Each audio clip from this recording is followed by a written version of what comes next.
Hello student, welcome to my channel. आज की video lecture में देखने जा रहे हैं हम न्यूटन्स लॉ का क्वेश्चन, जो शॉर्ट ट्रिक से बनने वाला है। उस क्वेश्चन को देखने जा रहे हैं जो इंक्लाइंड प्लेन का सवाल है। इंक्लाइंड प्लेन में आप सब ऐसा कुछ पढ़े हैं। इस क्वेश्चन को बनाने के लिए देखिए, एक्सेलरेशन निकालना है। जिसे एक्सेलरेशन निकालने के लिए हम लोगों को क्या करना पड़ता है, फोर्स पता होना चाहिए। तो हम लोगों को इसमें डायरेक्ट कुछ फोर्स पता नहीं करना, डायरेक्ट एक्सेलरेशन कैसे निकलेगा, इस टाइप का क्वेश्चन को वो चीज हम देखने जा रहे हैं।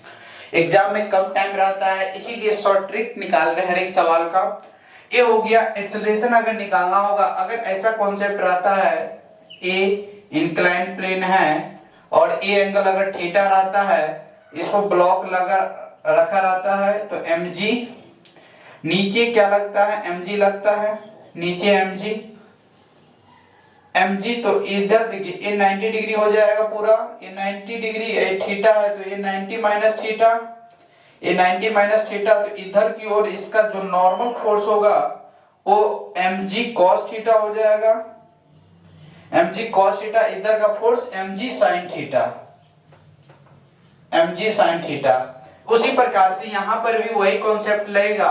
अगर एक्सेलरेशन देखिए, ए आपको एंगल दोनों को डिफरेंट है ऑलरेडी, अगर मास सेम भी होगा तो क्या होगा, ब्लॉक मूव करना स्टार्ट कर जाएगा।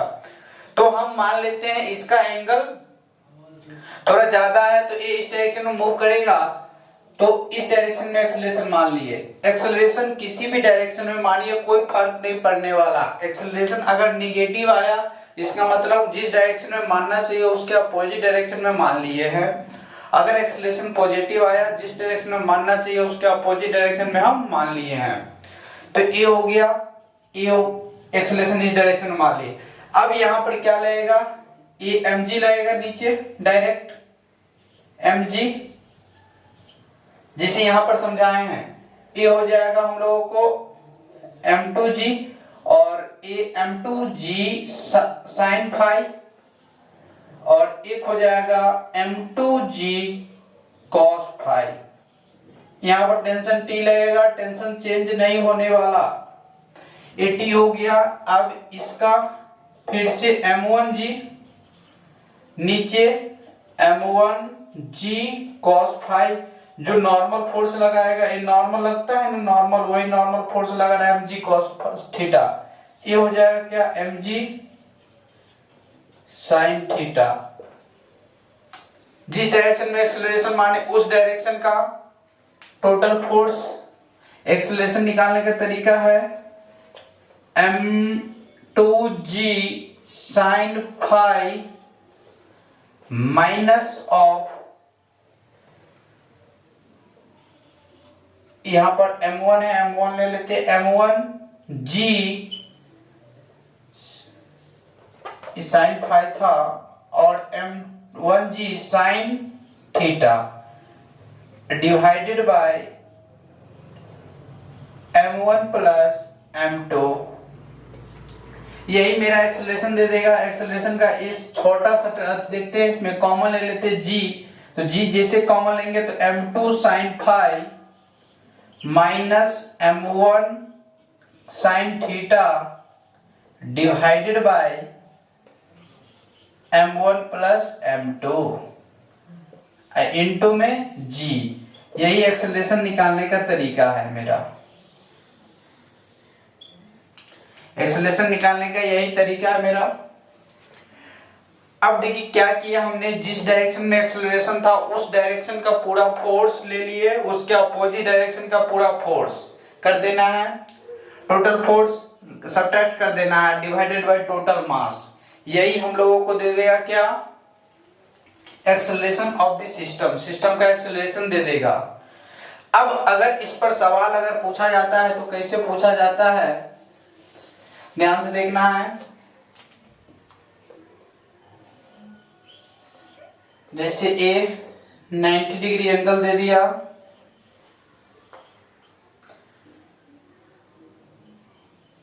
ए 4 मीटर है, यहां पर ब्लॉक रखा हुआ है 1 kg का, 1 kg का, यहां पर भी 1 kg का ब्लॉक रखा हुआ है। ये 5 मीटर है और ये 3 मीटर है। 5 मीटर, 3 मीटर और 4 मीटर।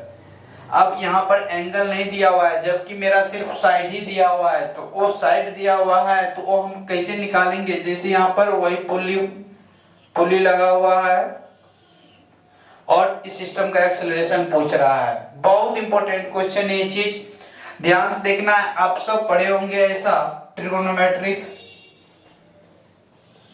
ए 4 होता है, ए 3 होता है और ए 5 होता है। तो ए 37 डिग्री ले लेते हैं और ए 53 डिग्री। अब यहां से हम लोग देखिए, जैसे साइड हम लोगों को पता है 5 पता है, 5 के सामने वाला 90 डिग्री है, 5 के सामने वाला 90 डिग्री और 4 के सामने वाला 53 डिग्री, 4 के सामने 53 है, तो ये हम 53 डिग्री ले लेंगे। और ये कितना हो जाएगा? ये 37 डिग्री ऑलरेडी हो जाएगा, ये 50, ये 90, तो ये 37। अब हम लोगों को एंगल पता चल गया तो डायरेक्ट एक्सेलरेशन निकाल सकते हैं इस सवाल का। इसमें भी एक्सेलरेशन पूछ रहा है, फाइंड एक्सेलरेशन। फाइंड एक्सेलरेशन बहुत इंपॉर्टेंट क्वेश्चन है। अब देखिए, जैसे हम लोगों को ये एंगल पता चल जाएगा तो एंगल भी का वैल्यू पता रहना चाहिए। sin 37 डिग्री का वैल्यू निकालना होगा तो कैसे निकालेंगे? परपेंडिकुलर बाय हाइपोटेन्यूज, तो 3/5 और यहां पर sin 53 डिग्री का वैल्यू 4/5, ये एंगल हो गया। अब हम लोग इस सवाल पर फोकस करते हैं।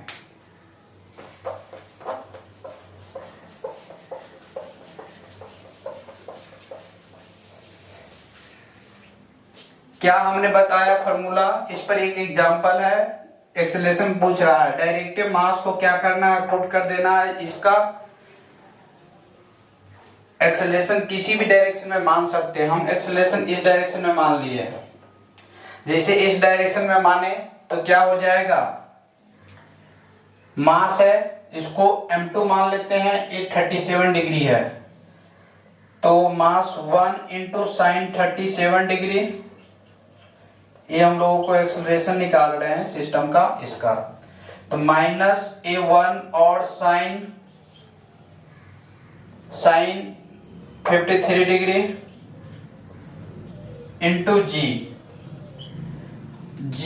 और ये हो जाएगा हम लोगों को टोटल मास m1 और 2 हो गया, 1 + 1 sin 37 डिग्री कितना हो जाएगा? अभी निकाल लेते हैं, यहां से निकाल सकते हैं। sin 37 degree perpendicular by hypotenuse 3/5, तो 3/5 माइनस ये हो जाएगा 4/5 डिवाइडेड बाय टोटल इंटू जी हो गया।